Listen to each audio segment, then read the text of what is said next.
बच्चों, स्वागत है आप सबका रिजल्ट जस्ट एट के सीरीज़ में। तो हम पिछले लेक्चर में अपवर्तनांक पर अपनी चर्चा कर रहे थे और हमने देखा था कि विभिन्न माध्यमों में अपवर्तनांक क्या क्या होते हैं और हमने इससे आपको होमवर्क भी दिया था। शायद आपको याद हो कि हमने आपको कहा था कि भाई हवा का अपवर्तनांक कितना है तो हमें हवा की चाल निकालनी आनी चाहिए, बताया था, निकालनी भी सिखाई थी। अगर आप में से जिन्होंने भी पिछला लेक्चर अटेंड नहीं किया तो मैं कहूँगा कि वो मोस्ट इम्पॉर्टेंट है। पूरे इस प्रावर्तन और अपवर्तन के सीरीज में सबसे इम्पॉर्टेंट लेक्चर वही है, इसलिए आप उसे बिल्कुल मिस ना करें।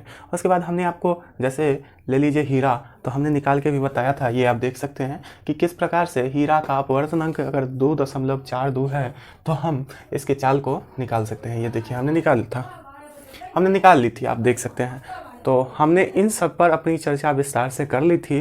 तो आज क्या है, तो अब जो नेक्स्ट टॉपिक है आपके एनसीईआरटी में, तो बिना फालतू के टॉपिक को और भी ऐड किए हुए या फिर लेक्चर को ज़्यादा एक्सटेंड करते हुए हम क्या करते हैं कि एनसीईआरटी को फॉलो करते हुए, क्योंकि समय भी कम है, तो हम सिलेबस पे आते हैं।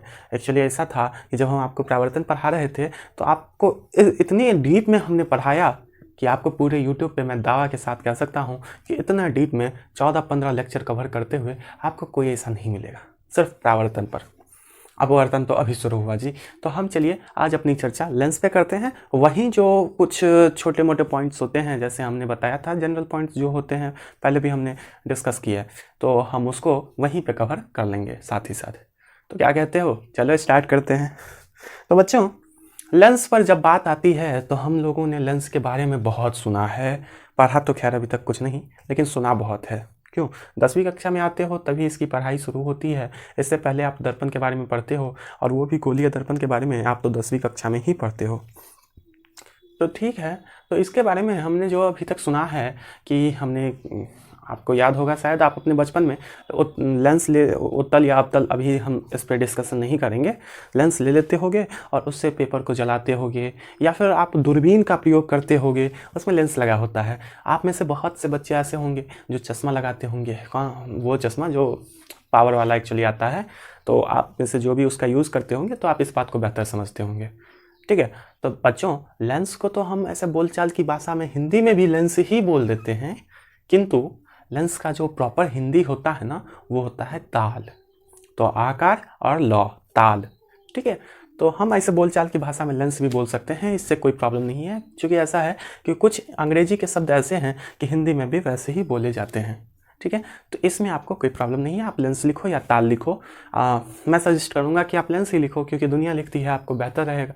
ईजी तो आसानी से बहुत से लोगों तक रीच कर पाओगे। ठीक है, तो चलिए, जब एनसीईआरटी देखते हैं कि लेंस के बारे में एनसीईआरटी क्या कहती है, तो बच्चों एनसीईआरटी कहती है कि दो परावर्तक पृष्ठों से घिरा हुआ ज्यामितीय सतह, ठीक है, जो हम देख पा रहे हैं, दो पृष्ठों से घिरा हुआ कोई पारदर्शी माध्यम, सतह कह ले पारदर्शी माध्यम, दो पृष्ठों से घिरा हुआ कोई पारदर्शी माध्यम जिसका एक या दोनों पृष्ठ, ध्यान दीजिएगा, जिसका एक या दोनों पृष्ठ गोलीय हो। ठीक है, क्या हो? गोलीय हो, उसे ही हम लेंस कहते हैं। चलिए लिख के समझते हैं, ऐसे समझ में नहीं आएगा। हाँ, तो बच्चों एनसीईआरटी में यह आपकी मानक परिभाषा है जो कहता है कि दो पृष्ठों से घिरा हुआ कोई पारदर्शी माध्यम, अर्थात दो पृष्ठों से घिरा हुआ, तो हम क्या कह सकते हैं कि जिसका ये पृष्ठ भी और ये पृष्ठ भी, दोनों पृष्ठ, यदि वो इतना मोटा हो ना, तो इसका दोनों पृष्ठ जो है वो कैसा हो? पारदर्शी हो, प्रकाश यहाँ से जाए और यहाँ से निकल जाए। ठीक है, तो यदि आप एज्यूम करें कि इस तरह से कोई पृष्ठ होगा, मैं उम्मीद करता हूँ आप देख पा रहे होंगे, तो प्रकाश यहाँ से जाएगी, तो देखिए ये विरल माध्यम, ये सघन माध्यम, आपने पढ़ा है विरल से सघन, तो क्या होगा? अविलंब से पास या दूर? अविलंब के पास आ जाएगी, क्योंकि इसकी स्पीड घट जाती है। तो चलिए स्पीड घट जाती है पास, अब दूर चली जाएगी। तो हमने देखा कि ये इधर जा रही है, तो कुछ इस तरह की घटना हमें देखने को मिलेगी ना लेंस में? हाँ बिल्कुल मिलेगी। तो देखिए हमने देखा कि कोई पारदर्शी माध्यम, ठीक है, कोई पारदर्शी माध्यम जिसका एक या दोनों पृष्ठ गोलीय हो, तो हमने यहाँ पे गोलीय नहीं लिया है, तो अब हम क्या करेंगे? अब हम गोलीय लेंगे। तो चलिए हम एक बार गोलीय ले लेते हैं, जिसे आप यहाँ पे देख लें, ये मिला आपको, दोनों पृष्ठ क्या है? गोलीय है। और यहाँ से यदि प्रकाश को हम गुजारें यदि प्रकाश को गुजारें, यदि सीधी रेखा में प्रकाश जाएगी तो आप बेशक कह सकते हैं कि ये तो मुड़ेगी ही नहीं, क्योंकि अविलंब से ही जा रही है। तो हमें सीधा कभी नहीं भेजना। अगर कभी भी अविलंब से प्रकाश आए ना तो उसमें कोई अपवर्तन नहीं होता है, ये बात आप ध्यान रखेंगे। तो चलिए हम तिरछा प्रकाश इस पर लाना है, तो चलिए ले आया है। अब ये रहा आपका अविलंब। तो आप इसके संदर्भ में क्या कह सकते हैं कि अविलंब से क्या हो जाएगा, अविलंब से दूर या पास, तो अविलंब से पास आ जाएगा ना, क्योंकि स्पीड इसकी घट रही है विरल से सघन। तो चलिए ये इधर को जाना था, लेकिन ये अभी कुछ मुड़ चुका है, इधर को आ रहा है।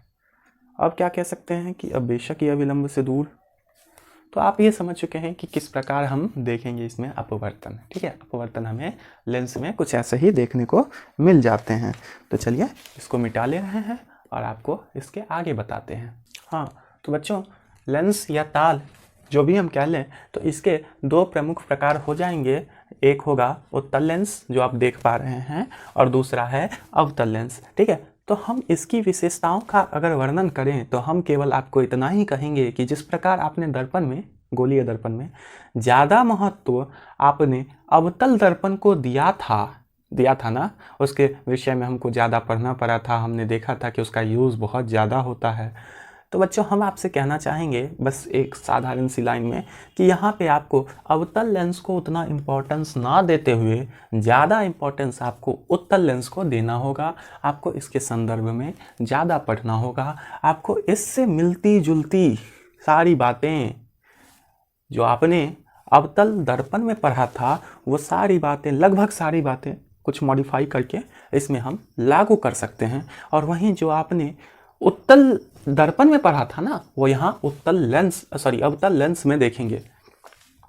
बहुत अच्छी बात है, हमने इन दोनों में आपको रिलेशन बता दिया। और आप एक विशेषताएं जो प्रमुख है वो आप देख सकते हैं, जिससे कह सकते हैं कि भाई ये हमारा उत्तल लेंस है और ये अवतल लेंस है। देखिए ये जो बीच से है ना, मध्य भाग से ये उभरा हुआ है। ठीक है, और वहीं आप इसके किनारे से देख लें तो ये बहुत पतला है और तीखा है। ये बात आप याद रखेंगे। और यहाँ पे वहीं आपको शायद दिख रहा होगा, तो आप देख सकते हैं कि ये मध्य भाग से तो बहुत पतला है जी, एकदम दुबला पतला है। वहीं किनारे की बात कर लें तो ये देखिए कितना मोटा है ना। तो चलिए ये बात आप समझ चुके हैं। तो क्या हो गया, नहीं इसमें और भी पढ़ना है। खैर हम उसका यूज़ तो करते नहीं हैं असल ज़िंदगी में, हम इन दोनों के बारे में पढ़ के ख़त्म कर लेंगे। लेकिन ऐसा है ना कि हम छोड़ना नहीं चाहते, तो आपको बता दे रहे हैं इसमें कौन कौन से सब टाइप आके जुड़ सकते हैं। देखिए जब आप लेंस की परिभाषा पढ़ रहे थे तो आपको ध्यान होगा, आपने पढ़ा था कि कोई एक पृष्ठ गोलीय हो या दोनों पृष्ठ गोलीय हो, कोई मतलब नहीं है, एक भी हो सकता है दोनों भी हो सकता है। पर यहाँ हमने दोनों पृष्ठ गोलीय दिया। आप ध्यान देंगे कि इसमें भी हमने दोनों पृष्ठ गोलीय रखा था, इसमें भी हमने। लेकिन अब ऐसा नहीं करना है, अब ऐसा नहीं करना है। अब हम देखते हैं कि इसको हम और क्या क्या चीज़ों में बदल सकते हैं। तो बच्चों इसके 3 और सब टाइप हो सकते हैं, जो कि है, हाँ तो बच्चों उत्तल लेंस की हम बात करें तो ध्यान देने योग्य बात यह है कि इसके 3 और सब टाइप आ जाते हैं, जो है समतलोत्तल, उभयोत्तल या अवतलोत्तल। ठीक है, तो नाम से बिल्कुल मत डरिए, इसका हम प्रयोग बिल्कुल नहीं करेंगे, उतना ज़्यादा तो करेंगे ही नहीं, बस इन्फॉर्मेशन के लिए हमने आपको बता दिया। अगर आपसे पूछ दिया जाए तो आप लिख सको। तो आप यहाँ पे ध्यान दीजिएगा, जब हम समतलोत्तल की बात करते हैं तो ये समतलोत्तल 2 शब्द से मिलकर बना है। कौन कौन सा, तो एक समतल और एक उत्तल। ध्यान दीजिए, एक समतल है और एक उत्तल है। तो ये देखिए यहाँ पे हमने एक समतल बना दिया और एक उत्तल बना दिया, और हो गया ना समतलोत्तल। ठीक है, दूसरा है उभयोत्तल, या फिर इसको हम डायरेक्टली उत्तल लेंस कह लेते हैं, इसको ज़्यादा कुछ नहीं मॉडिफाई करते हैं। बाय कन्वेक्स कह लें या कन्वेक्स कह लें, तो बात एक ही होता है। इसकी दोनों सतह उभरी हुई होती है, दोनों सतह उत्तल है। ठीक है, अब है अवतलोत्तल, मतलब एक तो अवतल होगा और एक उत्तल होगा। ध्यान दीजिएगा, जब हम आपको अवतल लेंस पढ़ाएंगे ना तो उत्तलावतल पढ़ाएंगे, उत्तलावतल इस तरह से कुछ होगा। और यहाँ पे है अवतलोत्तल। ठीक है, तो अवतल प्लस उत्तल, यानी कि पहले अवतल होगा फिर उत्तल होगा। ये नहीं कि पहले उत्तल दे दिए फिर अवतल दे दिए। नाम से देखेंगे क्या है यहाँ पे, तो पहले अवतल है फिर उत्तल है। तो आप इस बात पर खास ध्यान देंगे। तो क्या इसके भी 3 टाइप हैं, तो हाँ बिल्कुल इसी तरह से इसके भी 3 टाइप हैं। कौन कौन से, तो भाई इसके भी 3 सब टाइप होंगे। तो बच्चों यहाँ आप देख सकते हैं कि इसके भी 3 सब टाइप हैं, समतलावतल, अभिअवतल, उत्तलावतल, ठीक है, जिसके अंग्रेजी नाम भी हमने लिख दिए हैं। तो चलिए समतलावतल पर पहले फोकस करते हैं। तो नाम से क्लियर है कि एक सतह तो समतल होगा और दूसरा सतह कैसा होगा, तो दूसरा सतह अवतल होगा। तो चलिए एक अवतल सतह बना लेते हैं, कुछ इस तरह से हमें मिल जाएगा। बात समझ में आई। अब है अवतल, इसको हम अवतल भी लिखते हैं, इसको हम अवतल भी लिखते हैं, या फिर इसको आप अंग्रेजी में भी डायरेक्ट कॉनकेव लिख सकते हैं, सॉरी हाँ कॉनकेव। एक्चुअली नाम ऐसा इसीलिए है ना कि आप देखेंगे कि केव की तरह है, केव मतलब गुफा, तो गुफा में अंदर घुसते हैं ना, तो यहाँ देखिए यहाँ भी कुछ अंदर घुसने जैसा है ना, तो हम इस तरह से इसका नाम याद रख सकते हैं। तो चलिए उभय अवतल, तो यहाँ पे क्या होगा, यहाँ पे दोनों सतह जो है वो अवतल होगा, इसमें कोई प्रॉब्लम है नहीं ना। अब अगला देखते हैं उत्तलावतल। तो नाम से क्लियर है, पहले हमें उत्तल बनाना है और फिर अवतल बनाना है। पहले हमने उत्तल बना लिया फिर अवतल बना लिया, कुछ इस तरह से। उम्मीद करते हैं आप ये सब समझ गए होंगे कि ये सब कौन कौन से सब टाइप क्या क्या इनके अर्थ हैं।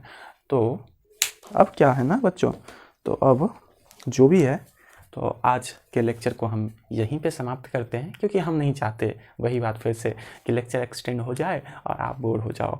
तो हम चाहते हैं कि आपकी पढ़ाई इंटरेस्टिंग बनी रहे। एक जो मुख्य कोई सवाल जो आप सबके दिमाग में दीमक की तरह आपको खाए जा रहा है, वो मुझे पता है क्या है, जानते हो? वो ये है कि क्या सर आप इतने धीरे से पढ़ा रहे हो, क्या आप सिलेबस कंप्लीट करा दोगे, है ना? तो बच्चों हम आपको जनवरी तक पूरे फिजिक्स का सिलेबस ख़त्म करवा देंगे, डोंट वरी। हमने फिजिक्स का बीड़ा उठाया ना, तो आप मुझ पर भरोसा रखें। और साइमल्टेनियसली हमारा हिंदी में काव्य खंड का लेक्चर आता रहेगा, वो कुछ उसमें अभी प्रॉब्लम आ रहा है, फिर हम कंटिन्यू कर लेंगे, ठीक है? तो आप उस पर बिल्कुल भी ना घबराएं, हमारा लेक्चर इसी प्रकार से आएगा। आप हमारे साथ जुड़ना चाहते हैं तो आपको ये टेलीग्राम लिंक दिख रहा होगा, ज्वाइन करें, वहाँ आपके दोस्त आप का इंतज़ार कर रहे हैं। आप जाएं, डिस्कशन में पार्टिसिपेट करें और जो हम होमवर्क देते हैं वहीं पे अपलोड कर दिया कीजिए, ठीक है? तो अच्छा लगता है कि चलिए कॉन्शियस तो हैं आप लोग। और दूसरी बात, अगर फिर भी आपको कोई समस्या है तो मैं अपना व्हाट्सएप नंबर, ये आपको दिख रहा है, ये दे रहा हूँ, ये मेरा पर्सनल व्हाट्सएप नंबर है। आप मुझे डायरेक्ट मैसेज करके कुछ भी पूछ सकते हैं, कोई प्रॉब्लम नहीं है, मैं आपके जवाब के लिए हमेशा तैयार हूँ। उसके बाद फिर भी परेशानी हो तो मैं रेगुलरली कमेंट पढ़ता हूँ, आप वहाँ पे लिख दें, मैं ज़रूर रिप्लाई करूँगा। आप देख सकते हैं जो भी लिखते हैं उनका रिप्लाई मैं जनरली कर लेता हूँ, ठीक है? तो मैंने आपको तीनों बातें बता दी। अब इसी के साथ हम आपसे विदा लेते हैं, मिलेंगे नेक्स्ट एपिसोड में, तब तक के लिए बाय बाय। अपना ख्याल रखें, अपने परिवारों का ख्याल रखें। इस महामारी में जो कोविड-19 की ये पेंडेमिक सिचुएशन चल रही है, अपने परिवारों का बहुत अच्छे से ख्याल रखें, ठीक है? बाहर बिल्कुल ना जाएं, अपना ख्याल रखें। धन्यवाद, मिलते हैं नेक्स्ट एपिसोड में।